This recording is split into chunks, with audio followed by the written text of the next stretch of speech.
kick off the series of Caliber videos I plan to make, I thought I'd have a go at breaking down the skill tree within Caliber. I'll be detailing the skills and how they function in game, along with my thoughts and impressions on what to use for certain operators or game modes. As I've already researched them, my screenshots won't include the time or material cost, but you can find all that on the wiki I've linked below. The skill tree system unlocks at level 20, and there are 4 slots. Each slot will cost 1000 free XP to unlock on each operator, so 4000 in total per operator. By level 20 you should have a bit of free XP to spare, so I doubt this will be a problem. If you're not at 20 yet, be sure to save and resist the urge to use free XP to skip levels. You can only research one at a time, and you have to go in order from left to right within a row, but you can start with whichever category you want and jump around the categories if you want a skill or two from each row. Naturally, the time and material cost increases with levels, so it might be best to get a couple of the earlier ones if you've got some skills to use before beginning one of the pricier and more time-consuming skills. The research continues while you're logged out though, so don't freak out when you see how many hours some skills will take to research. By level 20 you've probably got a handful of operators and you'll be eyeing the next few that you want. While it's not absolutely necessary to stop buying operators and start sinking your hard-earned resources and credits into the skills instead, many of them are extremely useful, and once you start to use them you'll be glad you've got them. So I would suggest plotting a course towards some skills which sound useful and set aside some resources and credits for them when you get to it. That's enough rambling, let's see what's available.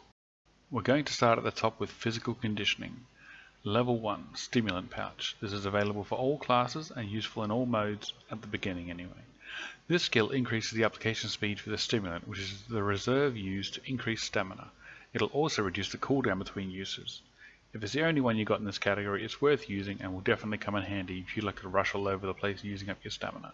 But it's quickly beaten by level 2 for medics and level 3 for the other classes. Level 2, Combat Medicine. This is available for medics and it's useful in all modes.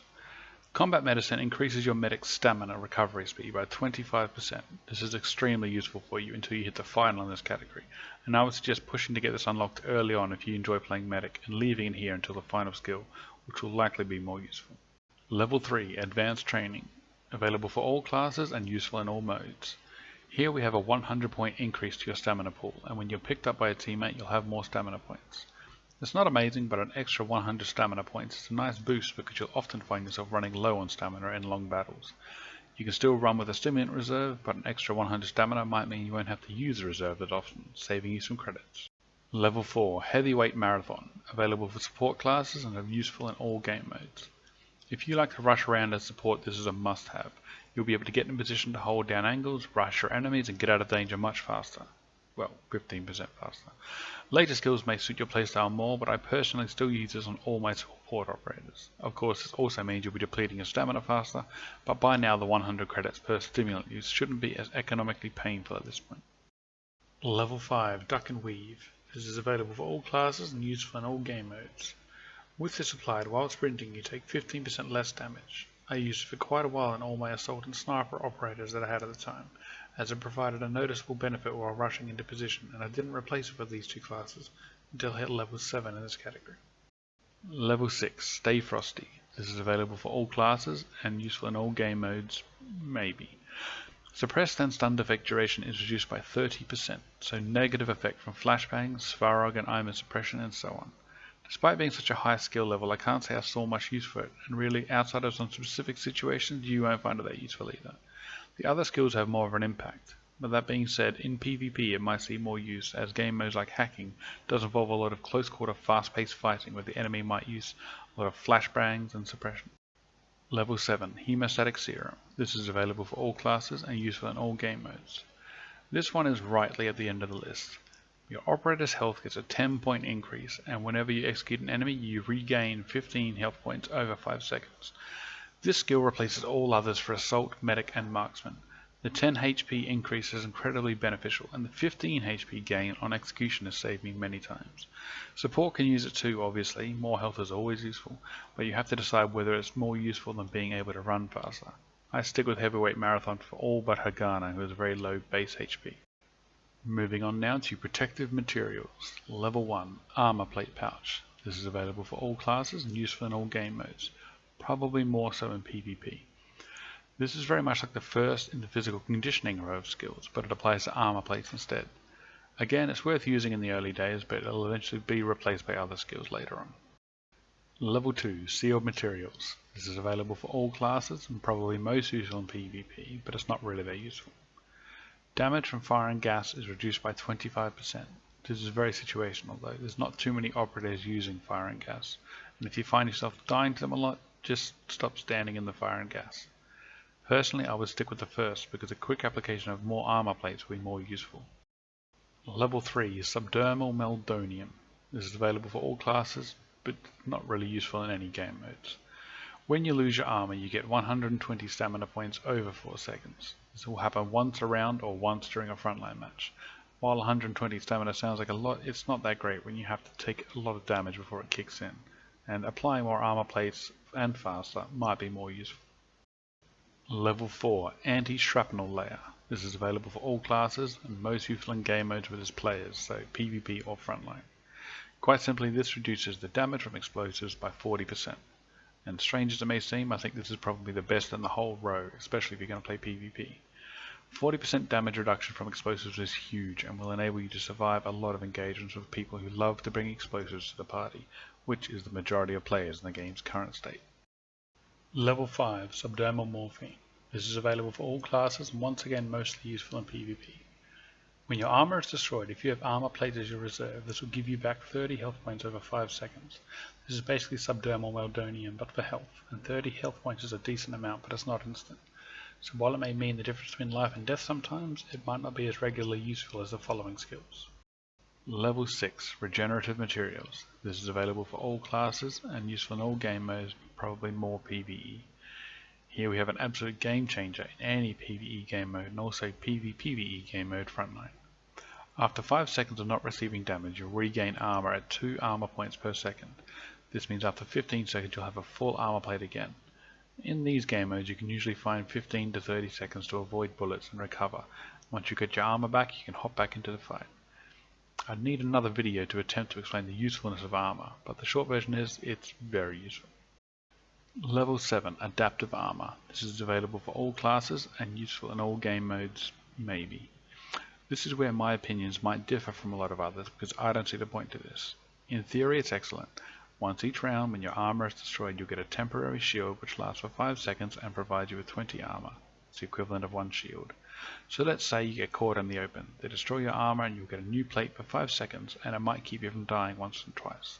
By considering the high pen on many weapons, it probably won't mean much. I'd still suggest sticking with anti-shrapnel if you're going to play PvP to enable you to survive those pesky explosives. Here we have weapon systems. These ones are all pretty straightforward. Level 1, Thermal Coating. This is available for all classes and useful in all game modes at the beginning anyway. Pure and simple, your recoil will be reduced by 10%.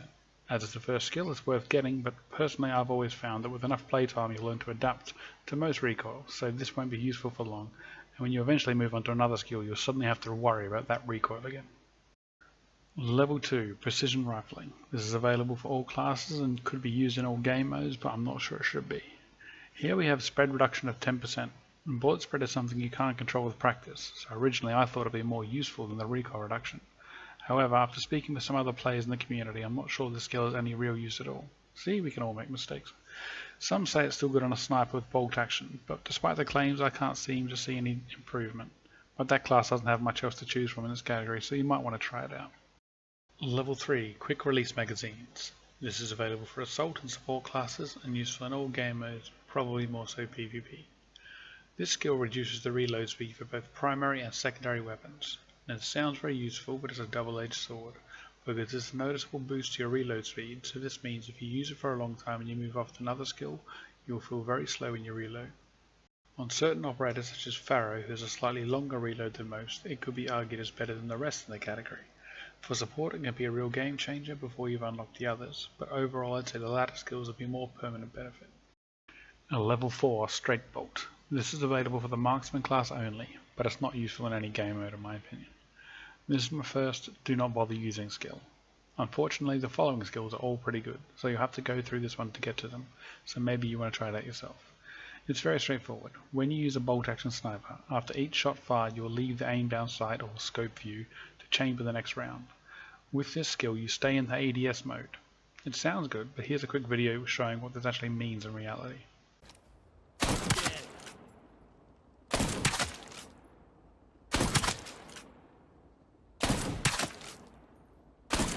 Nullified. Fighter eliminated.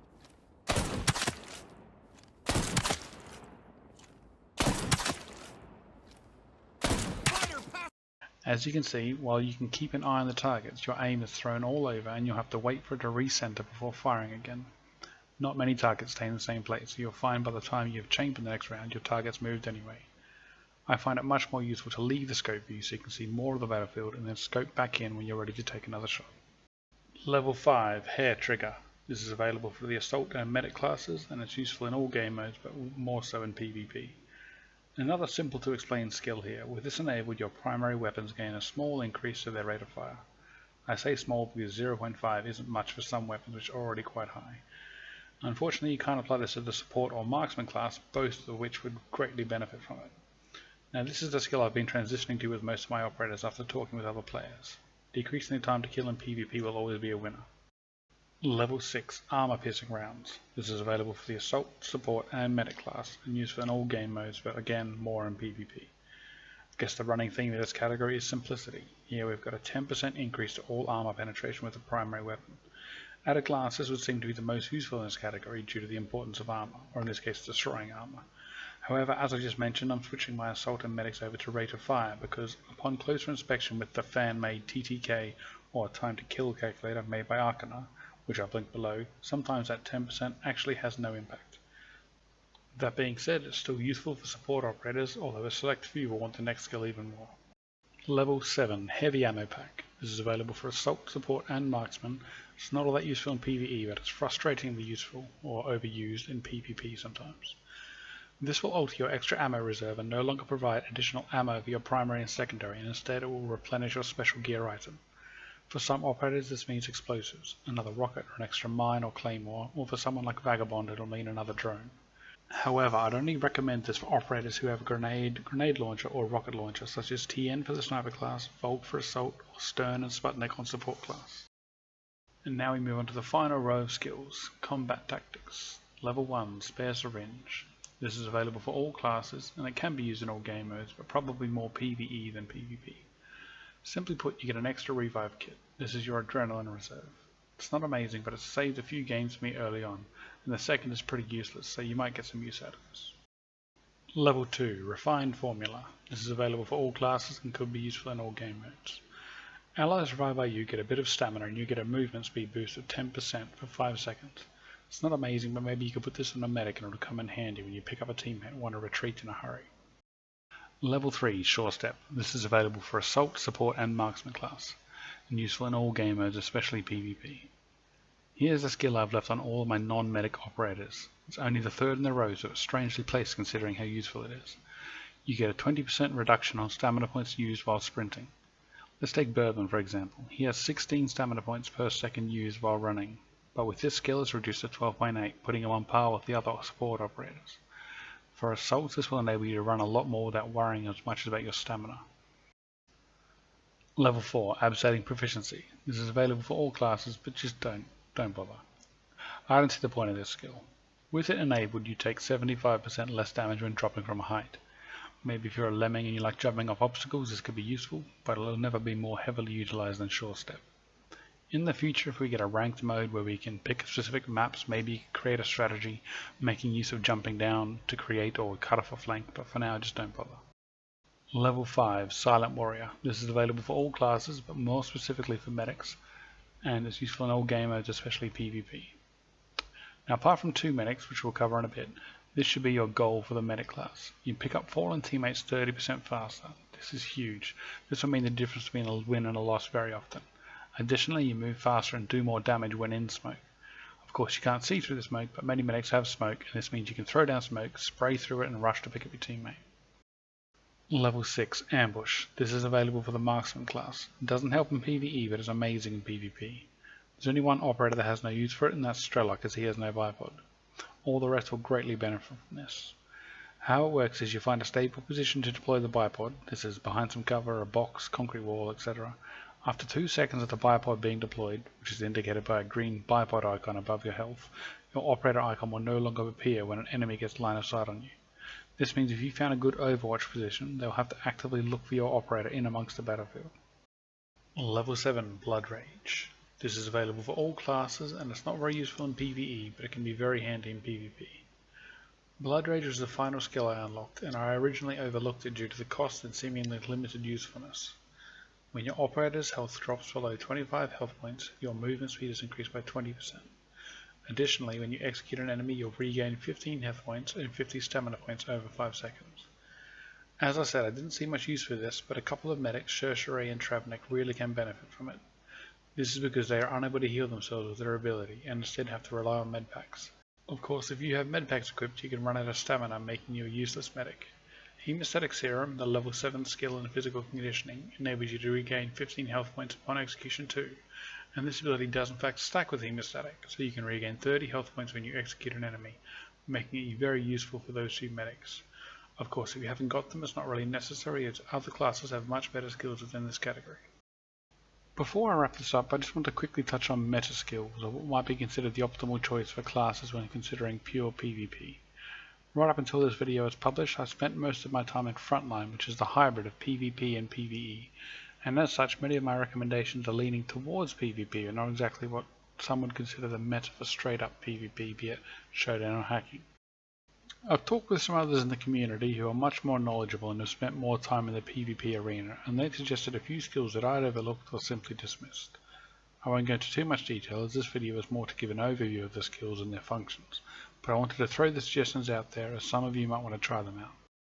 In no particular order, Advanced Training. This is the skill that gives you 100 extra stamina points, and it's not listed in the notes, but I have learnt that this will be 100 extra stamina each round.